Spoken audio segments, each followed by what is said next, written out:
As mudanças que o governo quer fazer no país, o senhor acha que dá para fazer no sistema democrático? Lógico, pô. Senão a gente não tinha sido eleito, né?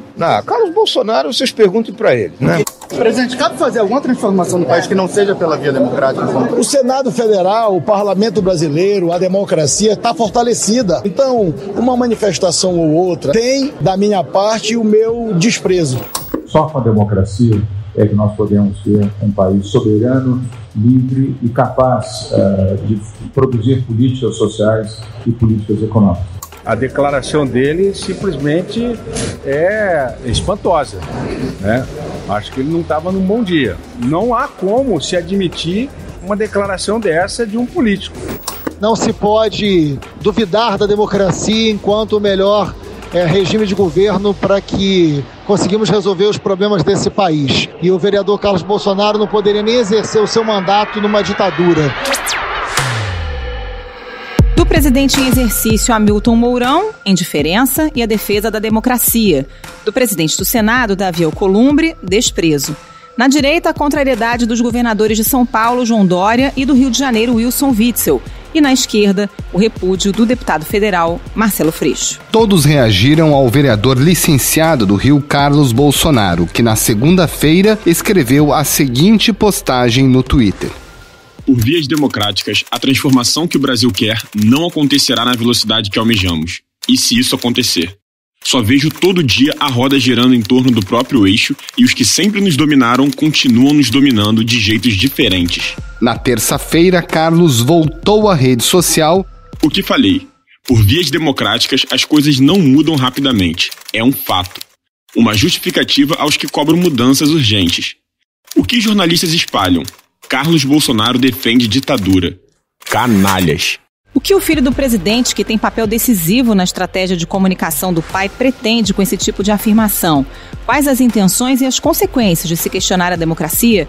Esses são os temas do Ao Ponto de hoje. Eu sou Carolina Moran, estou com Roberto Maltic e hoje nós conversamos com o diretor da sucursal de Brasília, Paulo Celso Pereira, e com o colunista Merval Pereira. O Ao Ponto é o podcast diário do Globo. E está disponível no site do jornal, no Spotify, no iTunes e nas demais plataformas de áudio. Fique com a gente. Paulo Celso Pereira, dá para tirar qual conclusão desse movimento do Carlos Bolsonaro? Olha, Maltic, eu acho que o vereador Carlos Bolsonaro, nas palavras do próprio pai dele, foi o grande responsável pela eleição do presidente da República em 2018. E foi um feito de fato notável, né? O presidente Jair Bolsonaro foi eleito sem ter partido político, com o partido nanico, foi eleito sem ter tempo de TV, foi eleito sem ter dinheiro, disputando contra as maiores estruturas partidárias do país, notadamente o PT e o PSDB, que rivalizaram por 20 anos a disputa presidencial no Brasil. Ele conseguiu isso montando uma estratégia, segundo toda a família. Quem organizou essa estratégia foi o vereador Carlos Bolsonaro, uma estratégia impecável na internet, uma estratégia muito inteligente, se baseando em parte no que já acontecia nos Estados Unidos, o que mostra que ele é uma pessoa muito bem informada e muito inteligente. Eu acho que a gente precisa decidir se o vereador Carlos Bolsonaro é alguém brilhante que conseguiu eleger um presidente da República do nada, ou se ele é alguém que não consegue sequer ter ideia do impacto das palavras que ele tem. Eu sou da primeira linha, eu acho que ele, de fato, foi alguém que construiu uma estratégia brilhante em 2018, e eu acho que ele tem a exata noção da importância e do peso do que ele falou. E acho que ele falou justamente por saber a importância e o peso disso, né? No momento em que o governo do pai dele está patinando já. Os que consideravam ruim ou péssimo eram 30%. O número subiu para 33% e agora voltou a subir para 38%. Existe uma frustração notoriamente na economia, a área em que isso acontece de forma mais clara, né? O desemprego não cessa, o crescimento econômico não vem, o que se projetava para esse ano de crescer mais de 2%, agora se projeta crescer menos de 0,9%. E o que ele falou ontem, que é perigosíssimo, parece mais uma tática diversionista. E não é a primeira vez que se viu isso na história do Brasil. Isso não tem nada de novo. Infelizmente, a nossa história é marcada por, em vários momentos, manifestações golpistas explícitas como essa de ontem.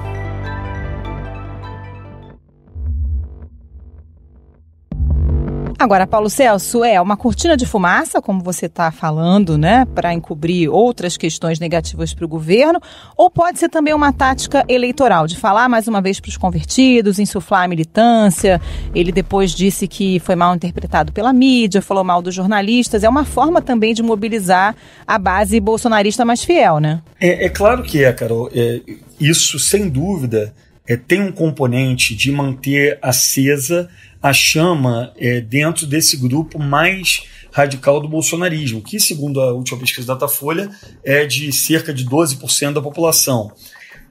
Só que não tem nada de novo em você tentar esse tipo de manobra. Se a gente olhar a história brasileira depois da República Velha, já que a República Velha não conta exatamente porque a gente não tinha uma democracia plena ou uma democracia popular, tem 2 episódios claros. Getúlio Vargas tinha uma dificuldade de lidar com a democracia, e Jânio Quadros tenta fazer uma manobra claramente antidemocrática, quando ele renuncia querendo que, na verdade, voltar no braço do povo, e fala ali que havia forças ocultas atuando contra ele, que no fundo é um discurso muito parecido com esse do Carlos Bolsonaro. Você atribuir as dificuldades do seu governo a forças externas, é isso que Getúlio Vargas fala na carta de testamento dele, quando ele se suicida em 54. Não tem nada de novo isso em culpar agentes externos pela sua dificuldade de fazer avançar suas pautas, sua agenda, suas convicções numa democracia, porque, no fim das contas, democracia é difícil mesmo, positivamente falando. Democracia, você tem que construir consensos, você tem que ouvir o outro, a sua posição muitas vezes não vai ser majoritária e não vai ser a posição reinante na sociedade. No caso do Bolsonaro, isso é muito claro. Ele ganhou uma eleição legitimamente, ele está no poder de uma forma legítima, foi eleito pela maioria dos brasileiros que foram às urnas. Só que muitos pontos do discurso dele não são majoritários e por isso que não avançam no Congresso Nacional. O que existe claramente hoje no Congresso é um descasamento entre a opinião majoritária da população, que quando tem uma opinião majoritária e quer fazer essa opinião valer, claramente o Congresso age em direção a essa opinião, e a opinião da Presidência da República, que não se casa com a opinião da maioria da população em diversos temas. O porta-voz da presidência, Rego Barros, não quis comentar as declarações pelo Twitter de Carlos Bolsonaro. Esse não é um tema no momento que nós queremos vocalizar, porque o nosso foco é a recuperação do senhor presidente da República, e o que é tuitado nas contas pessoais são de responsabilidade de cada uma dessas pessoas. Mas, até que ponto o que o Carlos Bolsonaro fala e faz tem aderência junto ao presidente? Me parece claro, a gente acompanha a carreira política do presidente Jair Bolsonaro há 3 décadas, né? Não é nova. As posições dele em relação à democracia e à ditadura não são novas, são muito conhecidas. Durante o governo Fernando Henrique, ele sugeriu fuzilar o presidente da República, nada menos do que isso. Agora, há uma semana, ele defendeu o Pinochet ao falar, o sanguinário ditador do Chile, ao falar da Michelle Bachelet. Senhora Michelle Bachelet, se não fosse o pessoal do Pinochet derrotar a esquerda em 73, entre ele e seu pai, hoje o Chile seria uma Cuba. Muito clara a opinião dele disso, e isso sequer se pode argumentar contra ele, de que as opiniões dele não sejam claras. São claríssimas, sempre foram em defesa da ditadura militar. É a grande referência para ele de período histórico com o qual ele se alinha, né? E isso passou, em boa medida, para os Chiles. Eu acho que, sobretudo, que quem se manifestou claramente sobre isso foi o Eduardo Bolsonaro, no ano passado, pouco antes da campanha, às vésperas do início da campanha, quando ele deu uma palestra dizendo que para fechar o Supremo bastava um cabo e um soldado. O pessoal até brinca lá, cara. Se quiser fechar o STF, sabe o que você faz? Você não manda nem um jipe, cara. Manda um soldado e um cabo. São manifestações muito graves. A gente não pode minimizar esse tipo de manifestações porque elas são atentatórias contra o princípio básico que rege a nossa sociedade hoje, que é o princípio democrático. Especialmente no momento em que o governo se vê, sob alguns aspectos, encurralado, alvo de críticas. O governo tem tido, desde a semana passada, diversas manifestações contrárias pela sua decisão de nomear para a Procuradoria da República alguém que visivelmente é contra a maior parte dos procuradores. O presidente Jair Bolsonaro indicou Augusto Aras para suceder Raquel Dodge no comando da PGR. E, portanto, é visto como alguém que pode tentar atrapalhar investigações. O governo vem tentando interferir na Polícia Federal. Existe uma parte do seu eleitorado, do eleitorado que levou Bolsonaro ao poder, que está decepcionada. E o que o Carlos Bolsonaro parece querer dizer é que essas opções não estão sendo compreendidas direito, porque na democracia é assim que funciona. Agora, Paulo Celso, é preciso aí a gente fazer uma diferenciação, né? Porque tem algumas medidas que são consideradas autoritárias e até questionáveis, como essas que você citou, né? Uma tentativa de intervenção na cúpula da Polícia Federal, de trocar o comando da PF no Rio de Janeiro, a nomeação de um procurador fora da lista tríplice e, de outro lado, afirmações contra a democracia ou até em defesa da ditadura, né? Eu acho, Carol, que existe uma diferença que o Gaspar Dutra, eu estou rememorando hoje muita coisa antiga, mas enfim, o Gaspar Dutra usava depois da Constituição de 46, que era se estava no livrinho ou não estava no livrinho. O livrinho era a Constituição. Eu acho que a grande diferença quando a gente trava esse tipo de debate, o presidente da República tem o direito de nomear qualquer procurador para a Procuradoria-Geral, tem esse direito. Isso está na Constituição. Então a gente pode criticar, achar que não é o melhor nome, ou que é o melhor nome, que a lista da Procuradoria é uma lista tríplice corporativa e corporativista. Esse debate é um debate absolutamente válido. Ele está dentro da regra do jogo. O presidente Bolsonaro escolheu Augusto Aras seguindo a regra do jogo que obriga ele a escolher um procurador e ele escolheu. Você atacar a democracia é uma coisa radicalmente diferente. Você sugerir o fechamento do Supremo, como o Eduardo Bolsonaro sugeriu no ano passado, é completamente fora do jogo. Isso não está no livrinho, isso não tem previsão, isso é um ataque central ao Estado de Direito, que é o pilar de sustentação da nossa sociedade. O vereador Carlos Bolsonaro é vereador, ele foi eleito quando tinha 17 anos, a vida dele é dentro do modelo democrático. O pai dele vem sendo eleito desde 88. Foi eleito vereador no Rio de Janeiro, depois foi eleito deputado federal. Então, essas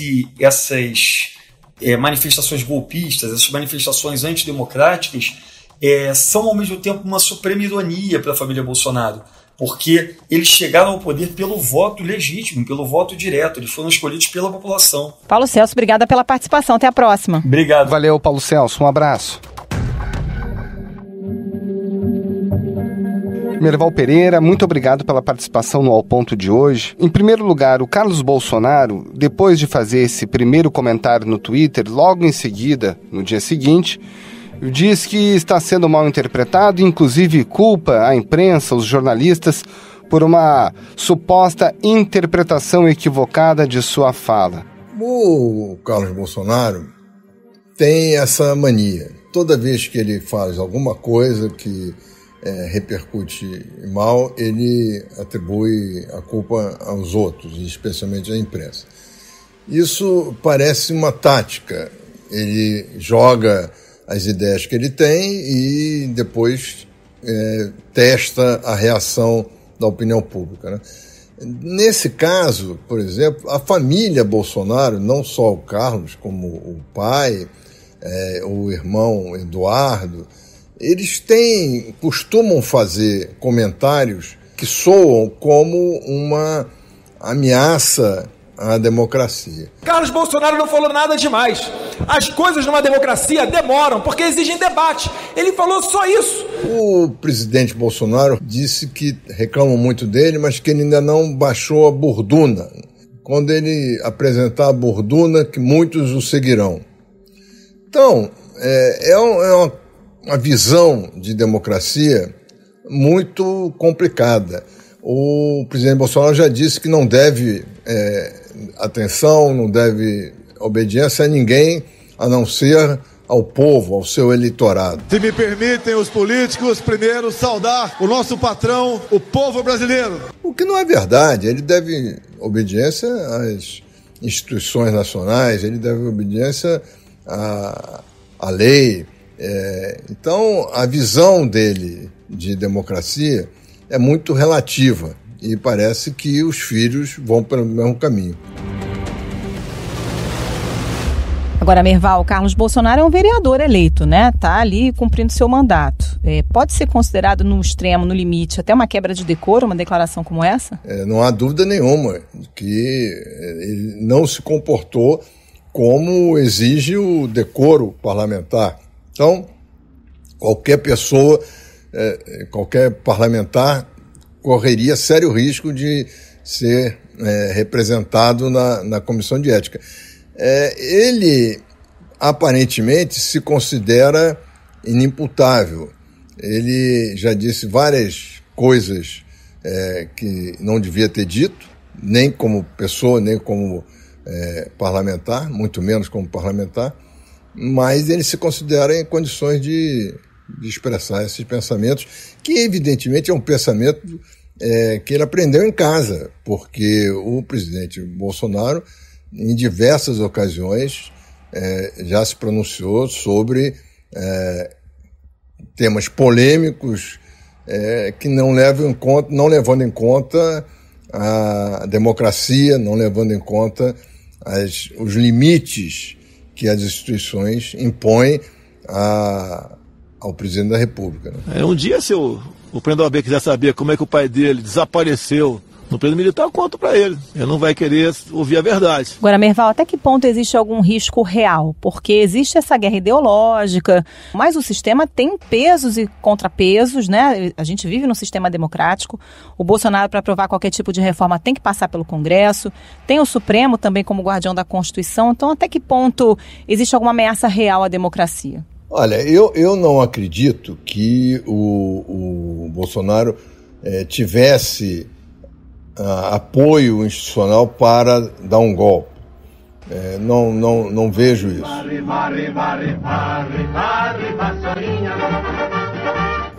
Nós tivemos um presidente, o Jânio Quadros, que renunciou, alegando que forças ocultas estavam impedindo de governar.